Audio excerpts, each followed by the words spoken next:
Today on the Learn It, Use It podcast, Operations Management takes flight.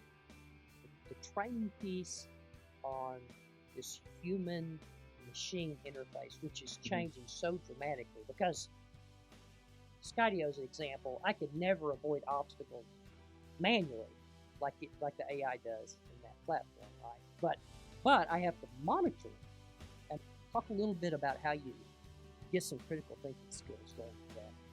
Apart from that human factor side of it, we're working with the University of Arkansas to work on how can we incorporate some of those soft skills, like being in a team environment, communication skills, because a lot of times you're going out there flying a drone by yourself and taking those residential photos, but now you're going to have to be doing that in a crew environment, and then also communication, leadership, and safety. This podcast is by the Operations Management and Engineering Management programs in the College of Engineering at the University of Arkansas. In our programs, we stand by Learn It Today, Use It Tomorrow. The instructors for our courses are professionals with real-world experience where you will be able to immediately apply what you have learned. Today's workforce is changing rapidly and all fields require adapting to new environments, which means you need new credentials quickly to improve your current performance. Our graduate programs and certificates apply to all industries so you can be competitive in today's workforce.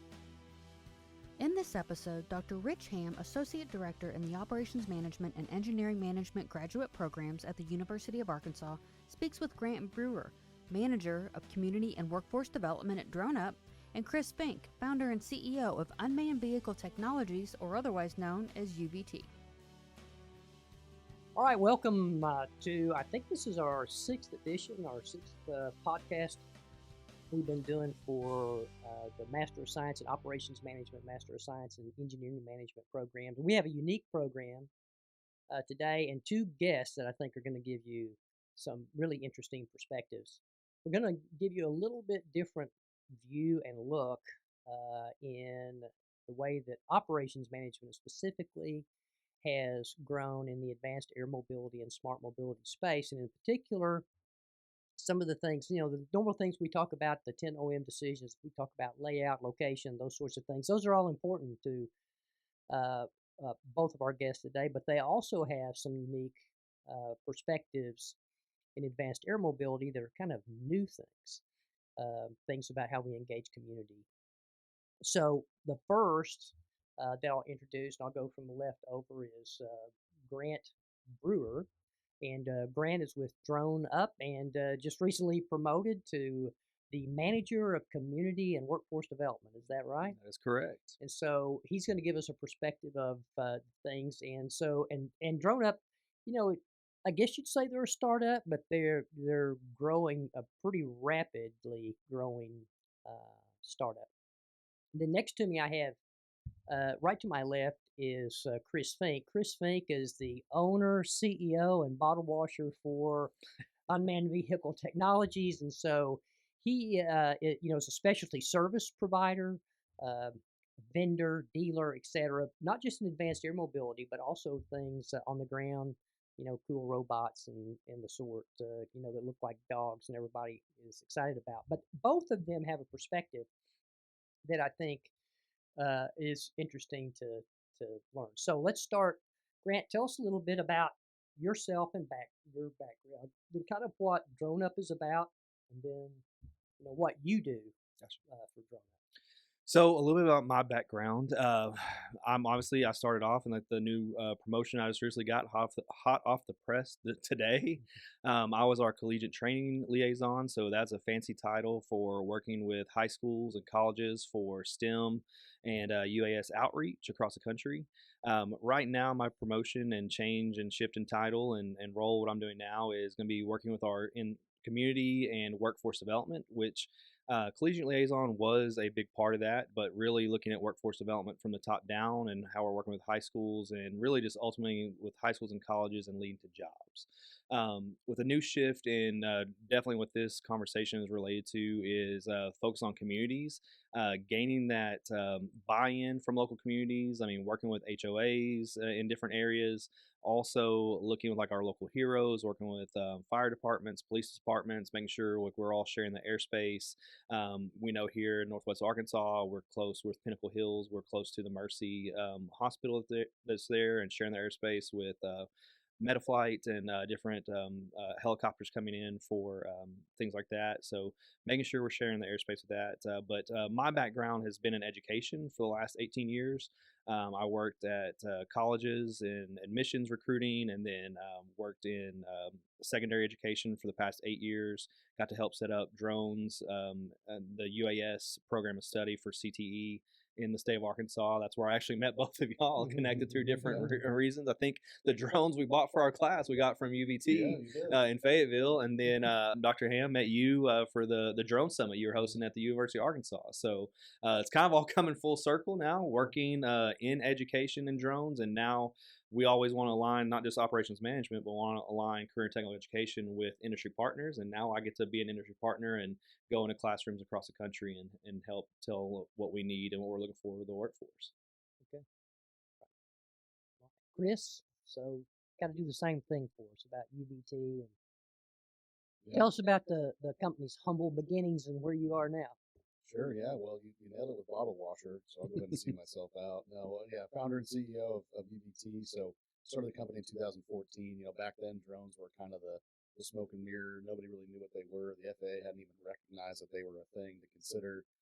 Got started in the construction progression service world. What that means is basically I'd go out, deploy my drone, fly it. We had no gimbals, we had no nothing. It was just fixed mounted. So take some photos of construction sites, and then over time, gather that data, right? So you can see how a project will progress, critical milestones, things like that. Quickly realize that that's not really, for me necessarily. I really wanted to dive deep into the hardware, the software. How do you use it? How do you support it? How do you deploy it? What do you do with that data? And so we are now what the industry considers a value-added reseller.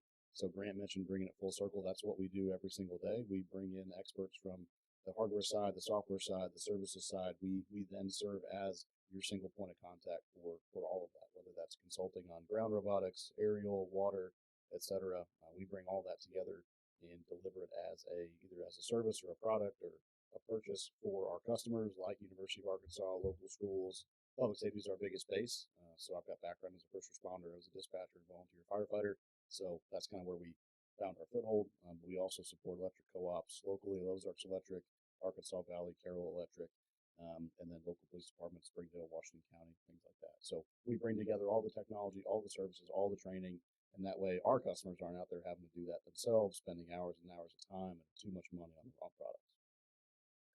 Yeah, so those are both. So both of you have, I know, fast-moving jobs, and always feels. There's always you hear people talk about. I don't guess you classify yourself as a startup, but there's kind no of clear mature. definition. I mean, we've been doing it for almost a decade now. So I don't know. You find yourself over time having to make organizational and strategic decisions, right? Like DroneUp does. So as you scale up, you can't operate the same way as you did, when there were 20 employees, and now you got 300 and 400 employees nearly at DroneUp. When you look at us, and we started with one employee, and now I've got 23. So talk about operational challenges and how do you manage that and not allow these silos to grow. We were just talking to our friend today at lunch, and how do you prevent those silos of information from happening, even from 1 to 20 people, not to mention 20 to hundreds of people. Same struggles, just a lot smaller or bigger, depending on how you look at it. Well, and the more technology you have, the more likely it is you develop silos, right? Because nobody can be an expert in everything, and so is an operations manager. So like for DroneUp, so you're doing making sure training, works and those sorts of things, and then community engagement. But what are the challenges that you deal with to make sure that those things, that knowledge base is spread across everybody? Because technology changes all the time. In fact, aren't you getting ready to upgrade to a new platform? So, we're currently on our version 2 drone right now. We're always looking to expand and change. So it's coming right now. I don't know the exact date where we're looking at it, but right now we're just trying to focus on our safety and standardization across the board to make sure. And that's one of the things you're talking about, like communication and silos, is really looking at the standardization. I think that's the best way to put it, to make sure that everybody's staying on the same page. And I think we are still considered a startup. I think we were founded in 2016. We're trying to do a lot of things, a lot of different enterprise services, and one of the things we're in the news right now is our biggest thing is our partnership with Walmart and doing last mile drone delivery. One of the quotes that has been said is we're trying to like boil the ocean and everything. So I think one of the things we're trying to do right now is we're taking an increased focus and focusing on our drone delivery and working on that right now and trying to be the best we can at that. And it's funny when we were talking about whenever we were chatting just before this about operations management can be something as broad as restaurants to large deals like JB Hunt and Walmart and Tyson, all those sort of things. But I just got back from vacation, and one of the things I ran across was seeing in London, England, how many Five Guys there were, and it just really kind of hit me, like just looking at like seeing like Five Guys, just it's burgers and fries. Yep. I mean, it's something like that. And like one of the things we've always talked about is you can't be everything to everyone, but you can be something to someone, and finding that one thing that you want to be for everybody. So I think that's a big deal that we're really trying to focus on, and really our drone delivery aspect, and really narrowing the focus on our enterprise services, but how we're going to be that one thing for somebody. Well, it's a pretty big change too in the enterprise piece, because you do it's kind of a brokerage service at the same time you hire. Well, I think even that we're kind of even stepping away from that a little bit. Really, we're going to do some internal, I think, enterprise services, but not very many. We're going to focus more on our delivery and our partnership with Walmart and other ways that we can focus on drone delivery for different customers. Okay. So, Chris, one of the things that I've noticed, because I think when you and I met, you were first standing up, it was just you. Yeah, it was just me for a while. Just moved in. And now you've hired several people and you train them. But I noticed I was taking back some, because I was looking at how the layout of what you have going, because the maintenance you're doing, what some factory maintenance you're authorized to, and some it depends on who the manufacturer is. But the layout decisions that you made all pretty well thought out, and the kind of things that you do so that people can sit at stations and do that kind of work. Where do you come up with that sort of ideas? Well, you certainly, first of all, thanks for the high praise from somebody like yourself in the operations management space. I didn't know it was as good, but that's great. You just kind of, I've always said, people see CEO in my title and they're like, oh, well, he's the CEO. He's, he's this, he's that. But really, you gotta know the work that you're asking your folks to do to set it up right. And I know that I've done tons of work on drones and repairs and even swapping propellers. And if you're working in too small of a space, you're bumping other things, and you just can't do quality work. So the main thing is understanding the products that you're working on, the tasks that you're tasking your folks to do, which in our case can be as detailed as a full teardown of a large, medium, or heavy lift aircraft, or as simple as replacing a motor arm. But you still need a proper workspace to do that. You still need easy access to tools. It needs to be safe, comfortable, all that kind of stuff. I mean, to say that I thought about all that before I had that workbench built, I definitely did not. But I use that experience, having done that work, to really lay it out and understand the stuff that we're working on and how we're going to be interfacing with it. So, and I can't overemphasize what it means. So I've been a customer, obviously, for UVT, and I'll bring this story up. I was doing a research project 3 years ago or so. We're out in the middle of nowhere in Northern California, dry lake bed, and using a 600, and we needed some parts like right now. Primarily, I won't say who was flying at the time, but we had a pretty catastrophic crash. And so, to be fair, we were hanging real heavy stuff off of it, doing some research and testing out there. But anyway, and we got it the next day. We called and got it. So the customer service, which is part of OM and the service piece, how you're perceived. And the only person that gets to decide how good your customer service is customer.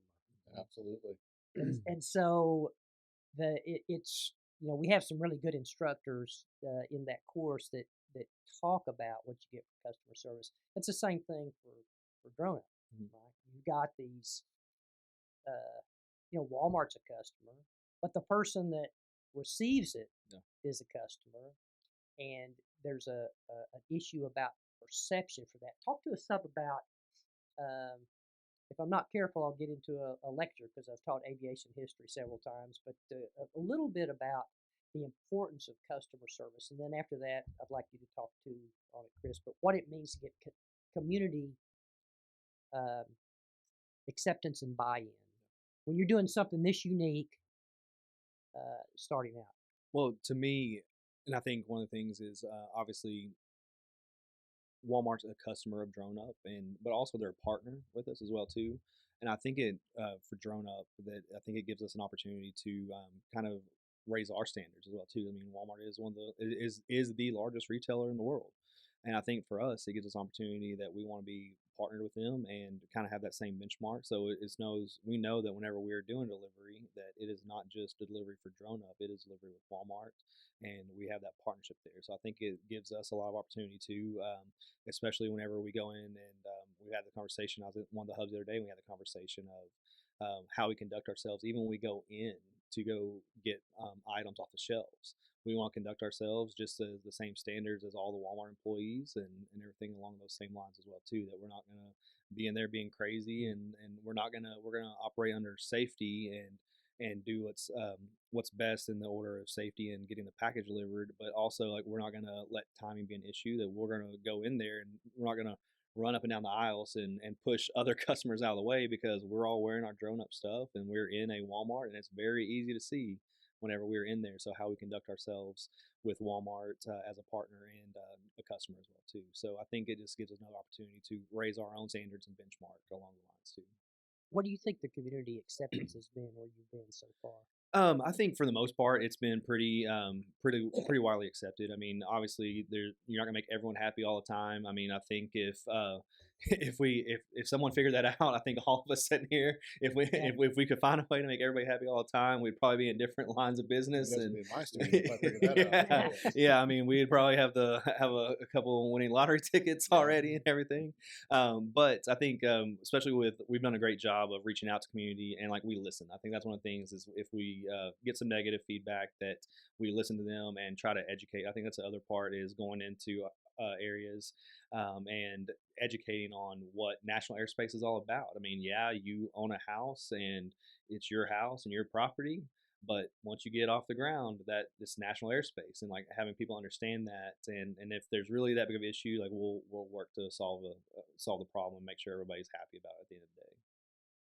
How about you, Chris? On community, so I know you because you do a lot of events, and I see that you spend a lot of time, traveling the country, doing those sorts of things. So, yeah, I mean, first to the customer service piece. I mean, the same way I need to understand what I'm asking my employees to do when we set up a station. We got to know what our customers need, what they expect from us. And you're exactly right. The only people that can give us a true understanding of how we're doing is the customer. And for us to deliver that service the way that you want us to, we got to know what you're doing out there. That research project in California, we knew time was of the essence. So all the orders we had on the shelf, we are on the bench. We just, hey, those can wait till tomorrow. Let's prioritize this one because X, Y, Z. And as far as community engagement goes, I mean, it's like back when I was starting in 2014. If I was standing out in the middle of a construction project with a DJI Phantom, people know me because I always wear shorts. I'm out there in shorts and a polo. This was in Florida, so I might have been in flip flops. I don't know. But if I'm standing out there with a drone flying over a property, it generated a lot of interest. So we had people come up. What are you doing? Are you supposed to be here? How do you do that? What are you doing with those photos? That type of thing. So back then it was more education to sort of prevent all the different caveats and the negative connotation that used to be there with drones. Are you spying? Are you doing this? Now it's like, hey guys, look, you don't have to do this manually anymore. You can send a drone out there and do it. It's not replacing your job. It's actually just augmenting it and keeping you safer. Like the linemen that we support, for example. They don't have to climb those poles anymore for every single thing to see if it's a flashed insulator. You just stay in your truck, be safe, and send your drone up there. And so I think people are finally in the community are finally seeing that true value. It's keeping officers safe. It's keeping citizens safe. It's keeping line people, construction, all that kind of stuff. And so, in order to do that, you got to educate. You got to get out there in the public, and you got to talk about it. Show those successful use cases, and talk about the failures. Right? Rosy-colored glasses are only as good as as far as you can throw them, I guess. But you got to be able to talk about both the positives and the negatives. But it's really about educating what these drones are doing, and robotics in general, or AAM and all of that. Yeah, that dog actually looks pretty scary. If it had teeth, I think that people would be more scared. But now, since it doesn't have any teeth, it seems like kids love it. It probably has higher acceptance because everybody acts like they want to pet it. Yeah, the biggest challenge we see is people are like, "Oh, can you kick it? What happens if you kick it?" And I'm like, "Yeah, I'll show you what'll happen, but one of these days, these robots are going to fight back, Right. and I gotta be its friend. I can't be known as the guy that kicks robots, you know." So Well, so there's a couple of things there, particular that you brought up, Grant, and it applies to both of you, but I find interesting. So we have a couple of classes. One I'll talk about. It has to do with safety, and so in OM, a lot of manufacturing in OM, logistics and supply chain, and we have a class, a safety class, and we teach, you know, what do you do to meet OSHA requirements, and more and more as we get larger and larger drones, we have more and more. I don't know of a case. I do know of a few injuries, but I don't know of a case where there's been a death yet. Um, Talk a little bit about safety, and I know very well about DroneUps because you're following aviation protocols and what you do. But talk a little bit about the importance of safety protocols and what you do to meet those, so that when OSHA shows up and you say, "Here's my records," and here's what we did. Um, I don't have all the answers for that. Obviously, I mean, it's a little bit outside of my purview and everything. But I know, like, from being on the train side, I mean, we definitely have checklists. We have checklists that we go through. I mean, everything in the hub. I mean, going through pre-flight, post-flight, during flight, all the different checklists that we're going through to make sure we're staying safe and operational. We've actually discussed a couple times, and even potentially even trying to bring in OSHA as something we do in our training. For whenever our training our flight engineers. I mean, it's something that we discussed and like what we could potentially do with that down the road too. Because where we're doing our training right now in Virginia, we're working with a college there that they have a very strong advanced manufacturing background where they incorporate OSHA to some of their training with advanced manufacturing. So it's something that we're discussing on how we can implement that and tie that in as well too. But we are making sure we're following all those different protocols within the hubs and during flight as well too. So we're looking at different areas and how we can implement that and really key in on those a little bit more. Yeah. That, have either one of you had an OSHA? Um, you probably wouldn't on the size, but DroneUp, does they have an OSHA inspection? I'm not sure. I'm not sure off that because that's a little bit outside of mine with the actual operations, hub operations. But I have not heard exactly. I mean, I could find that out later, but I don't know. Well, if it hasn't, I know it's coming. Yeah, I'm sure. I'm sure we probably have, but I once don't know they see exactly. the growth, I know Yeah. we'll see it. Yeah. How about you? Have you had any interaction at all? no, I mean nothing with OSHA, but I mean safety goes all the way down to the back of the house on the operations. Is not only how do you safely fly the drone, but how do you safely work on the drone. I mean, if you've got a 40-pound drone with spinning propellers and you got to test the IMU and you hit the wrong button on that controller and those props start spinning, no matter how big your workbench is, you're not going to get away from that thing. So safety and all your processes, your SOPs, even from picking products on the supply chain side. I mean, it sounds silly, but you have a lot of these larger drones that are up there. They're sensitive electronics. They're up on shelves. How do you safely store and coordinate all of that, open the boxes of them, test them without accidentally spinning the props on something next to somebody or in the bench or whatever? Yeah, so the safety piece, that's a good point, but checklists obviously are very important. Of course, they're only as good as when people follow checklists. Yep. So talk a little bit about that whole HR and the leadership piece associated with that. So you set up all the best procedures in the world, but about the kind of things that you do to reinforce um, procedures, both to increase to optimize your efficiency, but also for safety. So DroneUp, I know, has those. But what kind of QA checks and leadership pieces they do? I mean, I think it starts. I mean, it starts all the way from the beginning with training. I mean, we repeat repetition and go through it over and over, and we do tons of extra training, extra flights to make sure that we're going through it. Our sign off and checklists and check ride system that we're doing as well too. We continue to go through that, and then it starts all the way down to our hub leadership, and we have hub managers and shift leads that make sure we go on and their sign off and double checking all their employees. We have, like I mentioned, our training we have in the academy and our training we have in Virginia, and then we also have regional training facilitators that are making sure that they're checking and signing off. So we have redundancy and extra precautions going through that redundancy. There's another word I was just went blank on everything, but we continue to go through that. Like we talk about leadership, and then all the way up to our market leaders and stuff. So a lot of different ways that we go through that to make sure with leadership and ensuring that everything is getting checked off and make sure that everybody is prepared. And even if there's we don't have live orders, or we're doing other test runs to make sure that we are up and sharp on our training and everything. Which I guess sharp is not the best. Yeah. Talking about propellers and But- stuff. Yeah. Well, I saw a great best practice. So we had a partnership with DroneUp. They were doing some things last year with football, and came out and did a delivery and some other things. But I saw a crew briefing, which is quintessential aviation, right? The crew brief, whether when I was air traffic controller, when I fly, when all of that, there's a brief. Yeah. And so I saw that, and it always included a safety piece. Yep. And remember this, and this. So. Yeah, definitely operational risk assessments every time. Anything we run through those, make sure our pre-flight and functional flight tests, doing those beforehand and everything. So making sure we're staying on track with those, and like check weather, the rest of the surrounding areas, which is, I'm sure, y'all do all them too and everything, especially working with police and fire and first responders. But continually do those throughout the day. Because weather changes, and then operational. If there's any other, as we operate in different areas, being closer to high traffic areas, like different peak times, all that sort of thing, make sure we're up to date on when those are happening. And I can speak firsthand too. Good operations management comes from the top down, the leadership side, and you mentioned it yourself, Rich. But I've talked to Tom, founder CEO of DroneUp, and he exudes that safety and just sort of that cool, calm, methodical approach to everything. Will Stavanger, one of their main, I don't know his official title, but he's sort of the mad scientist behind all their products. Everything is safety focused. Even how they delivered, we did some repairs and maintenance for them a long time ago when they were first getting started. Even the way they deliver the equipment, the way they track those assets, each motor ID, each motor arm, I should say, has its own motor ID, so you can track that down. If there is a failure, which there hasn't been one that I know of, you can at least track that down to the component level. So I can speak firsthand to DroneUp's focus on that, on the safety piece, and we really appreciate that. We track all of our stuff by serial so that we can go back to the manufacturer and say, hey, this is what happened with this item. Go and research it and prevent it from happening again.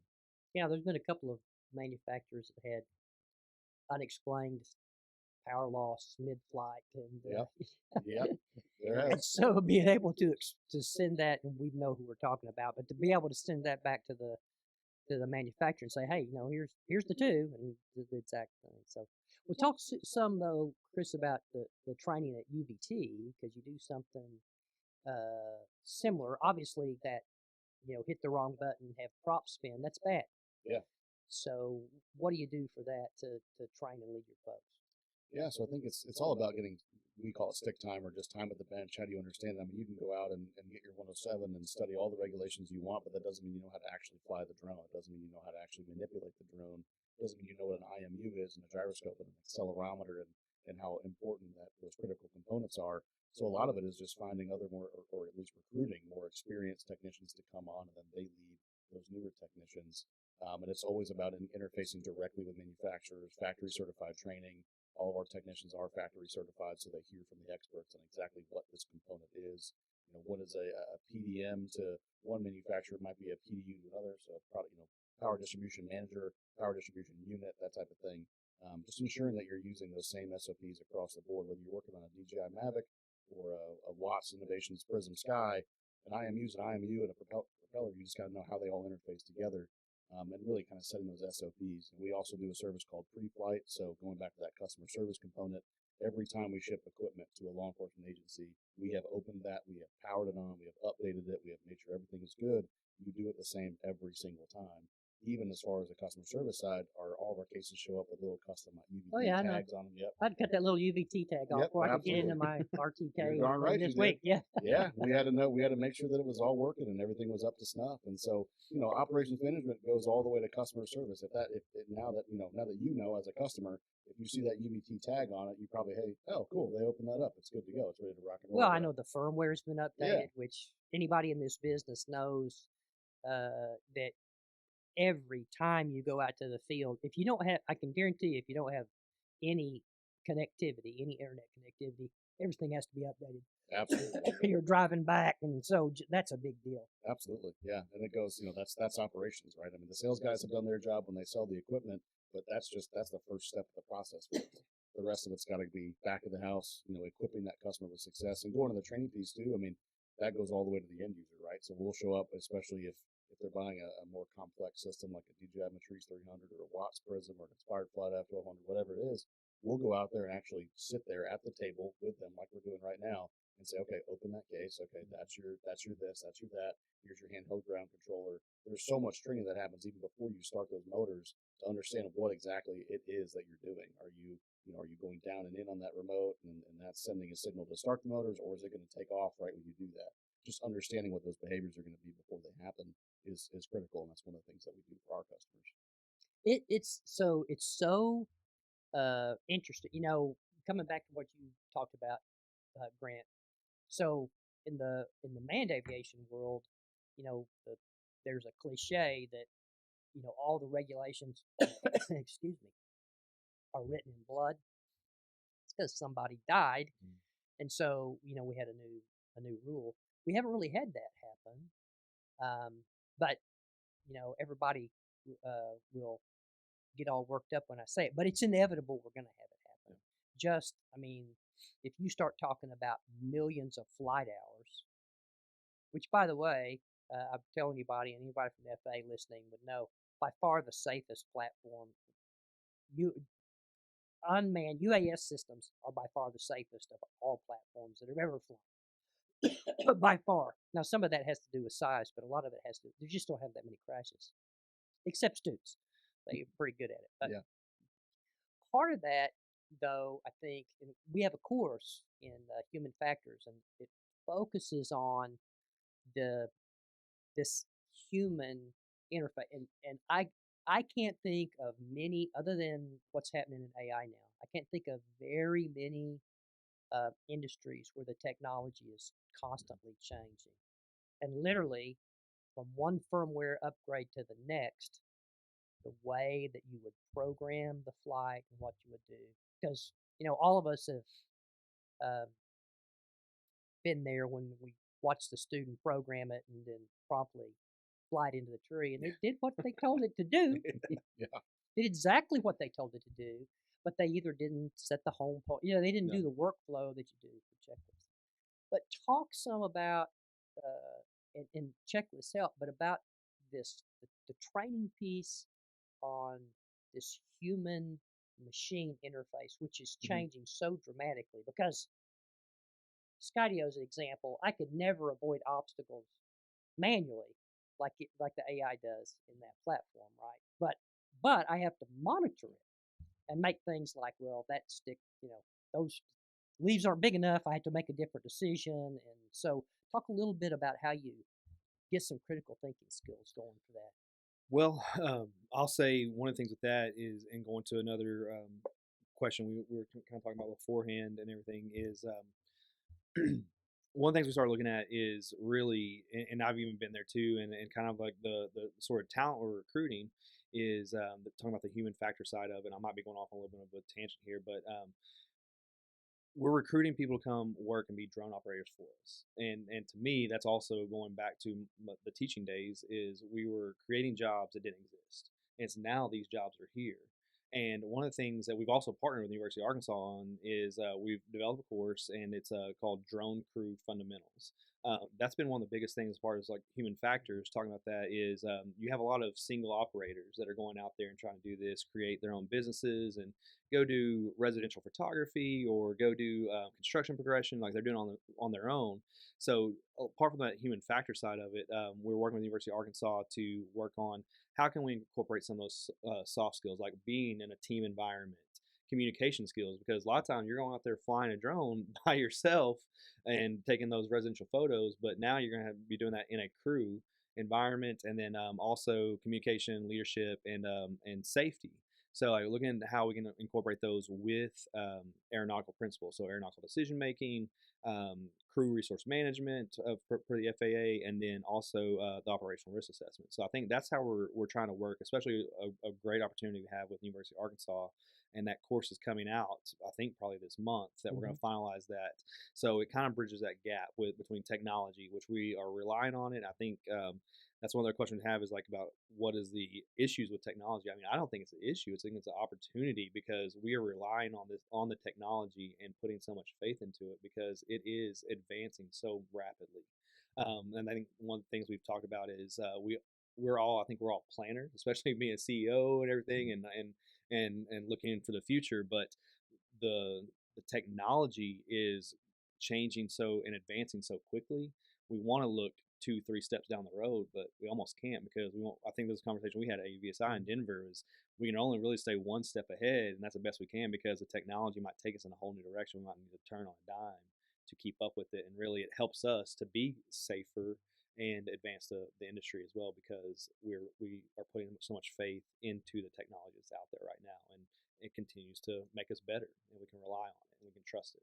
Yeah, and so that course, Mm-hmm. the U of A course, it has some pretty good things on aeronautical decision making, but also in crew resource management, Mm-hmm. which this is a little backwards. The way, if you look at history and how the FAA has done things, because the knowledge level part of the practical test standard, and I'm dating myself, it's actually a different acronym now, but those things to be a pilot to take the test, um, the knowledge level was defined by the FAA, but the industry has been defining what the performance levels are going to be, and that's really a lot different and requires some thought. And everybody's got a little bit different view, and as long as it's outcome based, if you meet the outcomes, it's fine. But there's one thing that Chris, in your case, so that I think is a little different in that a lot of first responders and they're about um, you know like the fireman on the pole. There's the time to sit and run through checklists. A lot of times it's like they show up, launch it, look for something, escaped convict, lost child, whatever it is. And so, how do you teach that? Because I know you do a lot of training when you go out and do Yeah. that. So you try to teach that skill on how you're safe and you make sure everything's operating. Yeah, I mean, one thing I'll hit on right now is you mentioned Scotty on the AI and the obstacle avoidance, but there's a critical component to understand is should I fly or should I not fly? The drone's only going to do so much, right? But you got to make that decision. Is this a deployable event, or should I really just kind of keep it in the case and go back to what I know? And the police officer, that might be all right. I'm running after this guy. I can't fly my drone. I got to go back to boots on the ground. In electric cooperatives, it's hey, maybe we can't inspect that substation this way because of the weather or because of the wind or because of humans on the ground. And law enforcement specifically, I think, is under the highest amount of pressure, especially now that we're seeing these mature drone programs. I mean, you've got administration or command staff that have become accustomed to having that drone perspective. Or as a dispatcher, if I'm used to every time a 911 call comes in, I can hit a button and send that drone out and actually see the house that may or may not be on fire. For some reason, if I can't have that, what do? You have to go back to your roots. So I think as those programs become a critical component, never going to be really life or death necessarily, but as those programs become a critical component to those responses, we'll see some of that shift. But I mean, right now, a lot of these law enforcement officers and firefighters have never flown a drone. Some of them may have been on the force for the last 20, 30 years, may not even be the best with a smartphone, may not really have the dexterity or be accustomed to that. So a lot of it is just encouraging them, okay, when you're off duty or when it's a slow day at the firehouse, go out and just fly it. Like, you don't have to chase anybody. You don't have to really even have a target. Just go out, hover it, maybe put it in ADI mode, understand how the environment impacts it, keep it in a hover, that type of thing. It's really encouraging them to go out and put that stick time on it. And that kind of goes to the repair and maintenance side too. These are all lithium batteries. Lithium batteries don't like to sit for too long.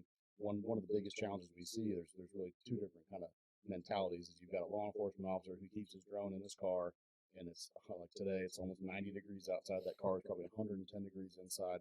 LiPo batteries do not like heat whatsoever. They're sitting out there, they're hot, they're fully charged. Maybe he doesn't deploy in the next 2 or 3 days. Then those batteries start self-discharging to keep themselves safe.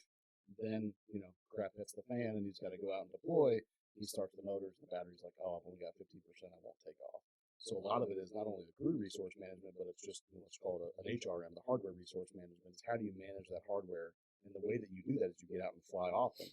So you're out there, you're exercising your batteries, you're keeping them happy, and you're getting that operator stick time, and that's really the most critical component. Is just like the adrenaline rush when training officers on to use a taser, to use whatever. It's just muscle memory. Get out there, fly often, and then you'll know exactly how to do it, whether it's an emergent situation or a PR marketing event that the department's doing. Yeah, fire departments don't wait until they get a call to do maintenance on the fire truck, right? Exactly. They're always out there polishing it, cleaning it, changing oil. I mean, they're doing the maintenance every day to keep the equipment up so that when they do have to go, they can go and know it's If you don't use it, you lose it. Right. That's the way that it goes. And a lot of it's just encouraging them to do that. And how do you manage it? Charging cycles, like how do you, and even for, professional operators in the construction world, if you're not flying every single day and you've got those batteries sitting there for a while, you got to know how to properly maintain them. And it all goes back to that go or no go model you were talking about, the AI piece. And I mentioned a little bit of that. We support the largest state law enforcement fleet in the country. They're responsible for a very certain border in our southern area. I'm not going to say the agency's name, but I think you know who it is. They've actually sent their operators to us, their district maintenance. I think they call them DMM, district maintenance managers, maybe, but they're responsible for maintaining the aircraft. It's not here's how you tear apart a DJI Mavic and replace that entire arm. It's making that go or no go decision. If you take that Mavic out of the case and there's a crack in the arm, is it a big enough crack to sacrifice safety and security of the airframe? If it is, that aircraft's got to go out of service and you got to move to your backup unit. It's making those decisions to not only, or I guess not necessarily do those field repairs, but to make sure you're always flying an airworthy aircraft. At the end of the day, these are all federally registered aircraft and they got to be safe to fly. And you have to have the knowledge to make that decision before you even launch. Well, and the FAA is, it's all outcome based. They don't tell you how to do it, but I know because DroneUp has a similar thing to what you were talking. But you've got to you got to figure out your own reliability. So if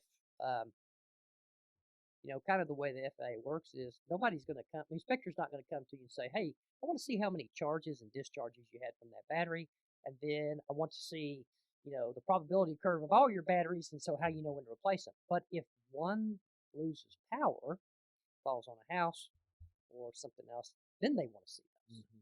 And so now I've seen the maintenance reliability schedules that DroneUp is using for theirs, and it's pretty robust. And hiring A&Ps, which is a whole other. We could do a whole other podcast one that doesn't make any sense. But the point is people understanding the maintenance piece about that and what they do. So talk to me a little bit about, because you've got some piece in that training about, it's even in the one that U of A did, it's a piece about, the whole safe thing, but one of them is the equipment, right? Mm-hmm. And so you look at the equipment and how you make decisions before you go. Yeah, I mean, we have our regular operations. I mean, making sure the aircraft is airworthy, ready to fly. I mean, ready to fly whenever we take it out there.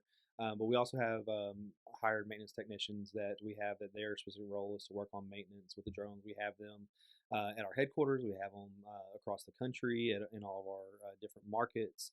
But also, I think one of the things with that technology issue on there too, like not issue, but the opportunity is we are continuing to implement newer drones, and I think an opportunity for us is we continue to stay under warranty and everything too, so we can rely on that partnership with our drone manufacturer, and working with them. So if we have any issues outside of like you talk about that sticker and everything like that, like if it's something that's too deep, we can work back with our manufacturer and have them work on it and everything too. So we have that extra level of reliability and safety in there that we're guaranteeing that with our partnership with our manufacturer too. So I think that's one aspect there. But yeah, we have our regular day-to-day operations, making sure that the drone is ready to fly and be in the air on a regular basis as well. And there's a huge operations piece to that too. I don't think people understand that, making that decision for the state law enforcement agency to pull that aircraft out of service, that's all operations. Now, what do you do with it? You've got a quote dead or non-airworthy aircraft. Do you send it to the manufacturer? Do you send it to your drone dealer like UBT? Mm-hmm. Do you just dispose of it and say it's too old? There's a huge operational component to that. We've even got some fleets that use us for full fleet management, where we've got a whole aircraft sitting at our shop ready to go. So if they have an outage, they call us, they submit a ticket, we send them an aircraft. But now operations is everything. We have to track that new aircraft that's going out to the customer. Warranty clock starts. Maybe it's a protection plan coverage or whatever. Number of hours. How many hours did it happen? It went out. And now we've got that dead aircraft coming back to us. We have to check that in, log the serial, log the FAA number, the call sign, whatever, and do that work, and then do that swap again. So to kind of bring it back to the operations management side, as soon as you make that decision, and really on the day to day, there's a huge operational component to operating a successful drone fleet or robotics fleet. And DroneUp, I'm sure, has an N+1 model. They've got an extra drone sitting around somewhere. How do you track all of that? How do you make sure the drone that your hub team is using that morning is the right drone to use? It wasn't flagged yesterday by technician number 7 who's now off today. There's a huge operational component to tracking that and keeping the fleet fresh. Yeah, so in man aircraft, that's the first thing that you what first thing necessarily, but one of the things you have to look at. So you're going to look at the squawks, and the squawks are, yesterday a guy said, "I don't like the way something feels, or this failed, or whatever," and maintenance has to sign that off. And if maintenance hasn't signed it off, and you don't take the airplane, it's the same kind of thing. There's this continuation. So the way that we do that, the way that we go through the process is very similar to how we've always done it in aviation. One of the things I think that is uh, growing is the new concern about cybersecurity. And I know both of you, that's not necessarily the big piece, but you have some. But um, this is going to be whether you're an operations manager, even you don't have to be an IT person. If you're the ops person that's in a manufacturing facility, you need to know at least enough that your experts are doing the things that you're not going to, or certainly if you're working for an electric company, right? Mm-hmm. That nobody's able to get to your grids and you're in charge. Is there any, do you see anything in the future on the cyber piece you think that, let's say, short term and long term in the drone space? Government's already started talking about it. There's already some standards there. But I mean, what kind of things do you think are going to happen? And is there any training that's required? Yeah, I mean, talk about being able to do a whole separate podcast episode on cybersecurity. You and I had lunch today, and it was pretty much the primary topic. I mean, I think, these are all connected devices. I mean, you've got a smartwatch on. I've got one. I don't know. I can't tell if Grant's got one, but we've got all kinds of connected devices. We have a microphone right here that's taking my voice. What if somebody overseas is analyzing my voice and they can use an AI to make a phone call like me, right? So cybersecurity is everything. It's only going to get more and more important. I think, in my world, one thing right now is a focus on country of origin. Where did the hardware come from? But truthfully, at the end of the day, that doesn't mean anything. You can go and take Putin's own drone that he's got in his back desk and go fly it somewhere. And as long as that data, whether it's a micro SD card or a data link, isn't compromised, that's a safe drone to use, no matter how you slice it. I think that there's going to be, when you focus on AAM specifically, now you're going to have potentially an uncrewed carrier of people, right? So you've got people sitting in a drone, if you will, being flown around. They're not in control. Somebody else is in control. What if that data link gets compromised? And now whoever that is, that malactor now has control of an aircraft that's carrying people. So cybersecurity is as simple as that DJI Mavic that an electric co-op is flying over their substation, all the way to large delivery drones, mothership models where you've got a drone up in the sky that's got other drones flying into it. No matter how you slice it, at whatever scale, cybersecurity is key. And really that data residency, that data custody and control, it's a big conversation we have with law enforcement is, I've got a micro SD. Where does that drone store my media? If I'm photographing a fatal crime scene or a fatal crash, where does that media go? It's right here on this micro SD card. I'm going to hand this to you. That is now in your custody and control. I am free from all liability. You got to take that media and understand the importance of protecting it. And it's less about what captured it, right? Security, there's cameras everywhere all over this building. What's going on with that data? You got to know where that data is going. You got to protect it. Yeah.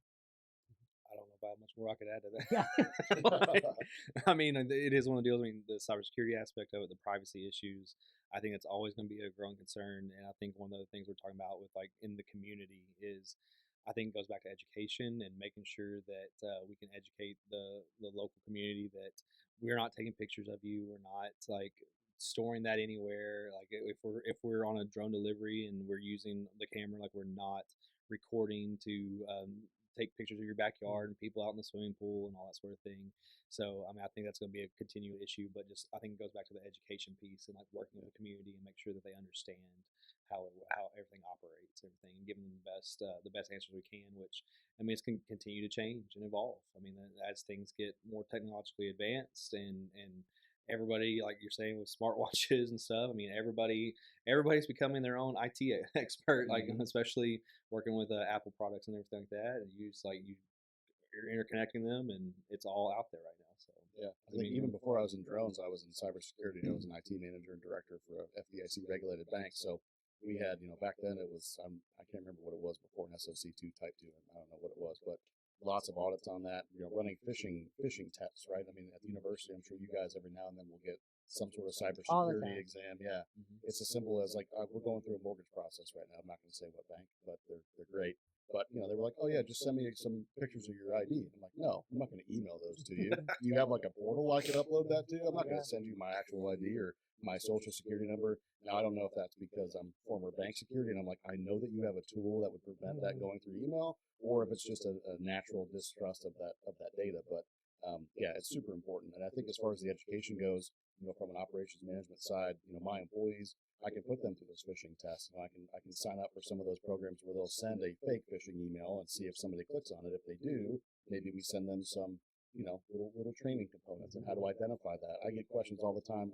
I'm also our IT guy as well as bottle and toilet washer and taxpayer. But I'll get questions all the time. Hey, we got this invoice from Best Buy Geek Squad. Did you sign up for that? I'm like, no. And they're like, well, it's in our accounting mailbox. Is it legitimate? I'm like, what's the domain? They're like, bestmx1274.jp. I'm like, just delete it. That is a phishing exam, or that is a phishing test. I should have given you a test. So, there's a lot of that going on right now, and it's in our personal lives and our professional lives. And drones are just another connected device. I mean, my car when I drove here, it's a Ford. It's got the lane centering thing. What if somebody could go over the internet and take control of my car now, or a Tesla that's self-driving? It's everywhere. We just have to go into the community piece. The community has to understand that we're protecting that data. They got to trust DroneUp. They got to trust university, trust us, trust their bank, whoever. But it's then the onus is on us. And how do we protect that data? What controls and SOPs do we put in place to prevent it from being out on the dark web or the internet? Yeah, and we kind of went full circle because a lot of that's about community trust, right, and what they think about that, which is kind of unique in this space. Not completely unique. I mean, other industries, when they build a factory or but most of them, come with a lot of jobs. So it kind of makes the pill go down easier if you say, hey, we're going to bring 1,000 jobs to this community. We build this factory over here in your backyard. Not quite the same in this industry, but in the case of DroneUp, though, you're telling people, well, you can order ice cream, and have it delivered in 15 minutes if you want to. So there's a trade-off there too. Yeah, I mean, I think one of the deals we had the other day, I got the opportunity. We were filming commercial or something like that, and I think the community aspect. I think the acceptance. I think it's one of the questions that was about advanced the AAM and some things to think about for the future. It's really the acceptance of it, and it wasn't until we were filming a commercial the other day, and we were here in Bentonville around Store 100, and we have Thaden Field, and there's planes flying over and everything, and they were trying to film, and they're like, wait, we got to hold on and pause because a plane flying over, and you hear it and everything, and they made the comment, they're like, yeah, you don't really care about hearing a plane like that fly over, but you get really upset when you hear a drone.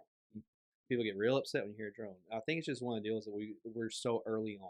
Like we're still early on, and it's a new thing. And outside of the novelty of just having like ice cream or something delivered, there for a while, one of the top items was double stuffed Oreos and stuff that we were delivering everything. But really, the other side of it is really whenever you're in a pinch, like especially if you have you're a single mother at home and you have two sick kids, or you have one sick kid and you don't want to get both of them in the car and run to the store, you can get something delivered to your doorstep and get that medication, know how to get your kids in a car and buckle them all up and doing all that sort of thing. But also, I mean, even thinking about that outside of it, and the example I use all the time, because even though we're in the day of drone delivery and even delivery with Walmart, I still like to go in. I guess I'm kind of old. I still go in and to the store and buy stuff, because usually I'll go in and buy 5 other things. But I have my list of things that I was told to go get, and I'll always forget something, even though it's on the list right there. but I will gladly pay that $3.99 so I don't have to get out, back in the car, go park, and deal with traffic on the way there, and also so my wife doesn't know that I forgot something. Yeah. So that $3.99 is definitely worth it to make sure that she knows I didn't forget something I was supposed to get. So I mean, I think that aspect of it too is one of the deals that just getting the acceptance of it across the board. So speaking of the delivery thing too, I was talking to my wife and I was like, babe, why don't you do grocery delivery?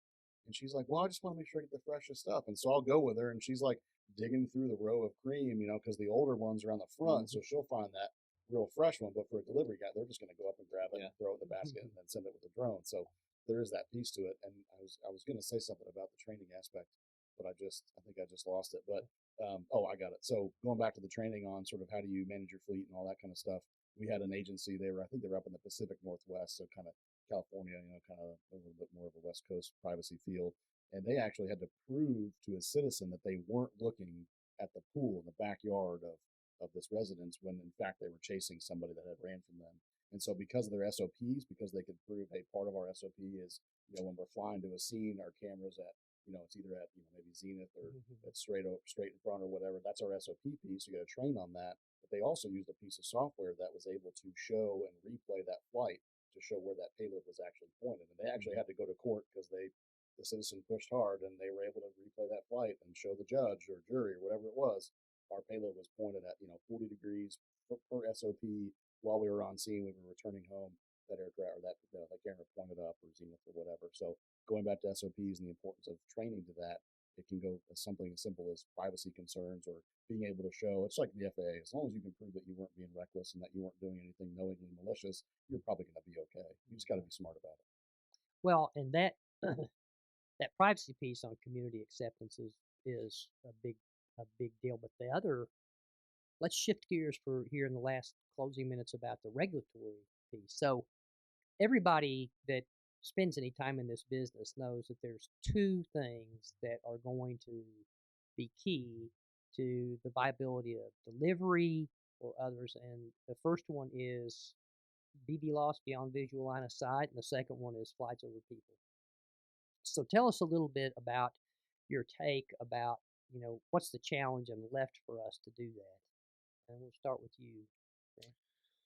Well, and I might be, because regulatory and compliance is definitely outside of my purview with community and workforce development. But I mean, I might be a little bit naive on it, but I think it's an opportunity to partner and develop the industry. I mean, because I know, like you're talking about, there's public hearings right now, and there's all sorts of. I mean, the FAA is looking for feedback, but I think it's an opportunity for us to partner and help shape the industry and like shape the future, because we can work together with the FAA and help develop those partnerships and bring them a book of work and show them how we've done it safely and operated safely, so they can help influence what future looks like, future laws and legislation, everything like that, what that looks like. So that's my take and feel on it. I mean, that's the best I can say. That I mean, it's a great opportunity now to partner and really not us versus them. That it is we are all in this together, and I think all drone operating industry members are wanting to develop it, because we all get to take a step forward if we're all doing it in the best way possible. So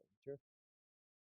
Yeah, no, I think what DroneUp is doing is kind of greasing the skids, right? It's showing that this can be done at scale very safely. Now they're obviously doing it with all visual line of sight flights, but at UVT we've got a drone dock. It's up in our demo site in Michigan. It's deployed. It's plugged in. I could, on my phone right now, I could launch it as long as we had an RPIC on site. So we're kind of deep into that. We're using systems like Iris Automation with their Cassia G. And it's interesting to me too that when you look at these waivers, they're like, well, what are you doing to detect manned aircraft? And we're like, oh. Like before we had the Cassia G, I'm like, I thought you cared about other drones. Like, no, we don't. As of right now, we just want to make sure you're not flying around a Bell helicopter, a Cessna 172 or whatever. So it's going to be a maturity, I think, of those requirements. Do we, in a certain airspace, do we care more about, the Bell helicopters that are going back and forth for metaflight? Do we care more about Cessna 172s or crop dusters? I think it's going to take showing not just the FAA and the regulators, but showing our customers, our end users, the electric co-ops, the energy generators, the solar companies, the construction, law enforcement, that you can do this safely. One issue that we have right now is, in order, obviously we make money when we sell things. And so in order to sell some of this technology, we have to say, hey, for the time being, you are going to need a person up on that roof. They're going to need to be a Part 107 RPIC. They're going to need to have the remote in their hand. They're going to be piloting that aircraft, quote, while it's out flying autonomously, but eventually you'll be able to do that beyond visual line of sight. So we work with several law enforcement agencies that have DFR or drones as first responder programs. Currently, they have to have a cop sitting up on top of that roof under a tent, sweating, freezing, whatever the environment is, swapping batteries, doing all of that. And they're literally doing that, A, to provide a service to the citizens, of course, but they're doing that to prove to their city, to their council, to their county, whatever, that this can be done safely. As soon as we're able to, cost effectively deploy Cassia G systems or other manned aviation detection and drone detection systems, we're able to prove that it's safe, then those regulations are going to kind of loosen up a little bit. And we're going to see those waivers come out. You look at some of the manufacturers. There's a manufacturer, Skydio. They've got a 50-foot shielded waiver now. So as long as you're within 50 feet of the asset, you can get a DV loss waiver. That's great. That's progress. We can't fly all drones within 50 feet because they can't all avoid the obstacles the way they can. But that's just one step in the direction, showing that it can be done safely. And eventually it's going to become sort of a household thing, I think, in our industry. Yeah. So as we're wrapping, we're kind of wrapping up. Let me ask both of you a question. Where do you think we're going to be? And it'd be training, new training requirements, new certificates, new technology. But where do you think we'll be 5 years from now and 10 years from now? And I would include all of advanced air mobility. So that could be the move to eVTOLs. It could be the move to. There are already some testing trials for some heavy lift cargo. We're talking 200 plus kilo cargo drones that are already going through certification. So where do you think we'll be, Grant, 5 years, 10 years from now? Well, I think for the industry, I think we all want to be beyond visual line of sight. Many drones to one operator. I think that's that's a great opportunity for us to be there. To me, like personally, where I want to be, because like I'm looking right now to seeing how far we are away from a Walmart and everything, like where I currently live and everything, and want to be able to get that. But I think we're going to be in a whole new era. I mean, being able to operate beyond visual line of sight with multiple drones at one time, and I think that's going to completely change the game of what we're doing. I think the heavy lift is going to be another big deal. I mean, because like right now we're limited to certain payloads, and while I still go in, like I said earlier, I still go into the store. I would very much like to have a whole order delivered. I mean, a week's worth of groceries delivered in one full swoop and everything. But I mean, I think in 5, 10, 15 years, we'll probably be there. Like we'll be there, and instead of having if we get grocery delivery to the house, like right now, like which we do, my wife does most of the time and everything, like it's a trunk load that someone's still driving out, that we'll be able to get all that in one quick package, probably boxed up and heavy lift drone, bringing it beyond visual line of sight in one load. So yeah, I think for me, I mean, I would say within the next 5 years, I think we'll see a percentage of law enforcement agencies having a drones as first responder program. I think as a 911 operator, I know the stressors of answering that call, and the only information I have is what that 7-year-old girl is giving me about her father that just collapsed in the kitchen. Is he breathing? No. Does he have a pulse? She or he doesn't know how to check that. So I think in the next 5 years, we're going to see a percentage. I don't know what it's going to be. It kind of depends on how the technology evolves, but I think we're going to see drones as first responder at scale. I think there's going to be, I would say, probably in every large municipality, you're going to be able to call 911 within a certain radius of a police station or a fire station, and you're going to be able to walk out your front door and look up, and you're going to see red and blues in the sky. That's going to be a dispatch operator, or it's going to be a fully autonomous, and that dispatcher is able to, not have to worry about that. I think we're going to see drones as part of what we call run cards. So, for a structure fire, that usually involves a battalion chief, an ambulance, an engine, a truck, a pumper, whatever that run card looks like for your city. I think we're going to see a drone be a part of that. I think it's going to become just a standard response. I think probably within that same time frame, maybe a little bit past it, because there's obvious life and safety advantages to that. I think we're going to see drones in docks at substations. So when your power goes out, you call up, they're like, yep, we already know about it. Our SCADA system alerted us to it. The outage is over here. A drone has flown down that line and found the storm path, or found the ice damage, or the squirrel that got zapped because he was chewing on a line, or whatever. I think we're going to see that within the next 5 years.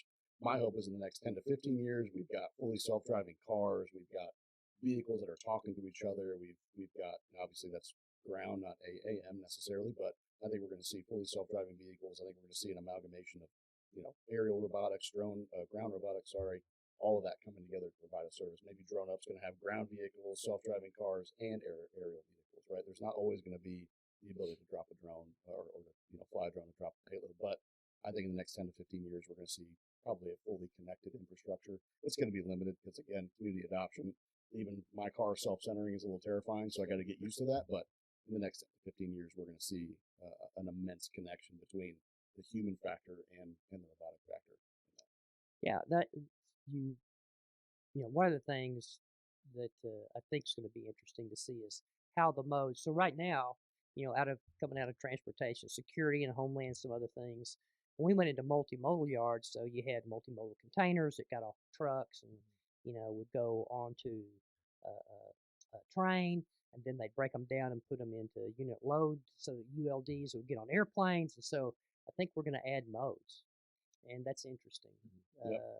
Will change. And if I think of a place, it's obviously, for urban air mobility, this idea makes a great sense. But in rural places like Arkansas, I'm looking forward to the day. I use this example a lot, but if you ever go from Fayetteville to Jonesboro, there's no good way to get there. You got to go south for an hour, go all the way across the state, and go north for an hour. And if you had a 200-kilo drone that could make that, that would be pretty amazing. So I think it's be transformational. Well, I'd like to thank both of you for your insights today.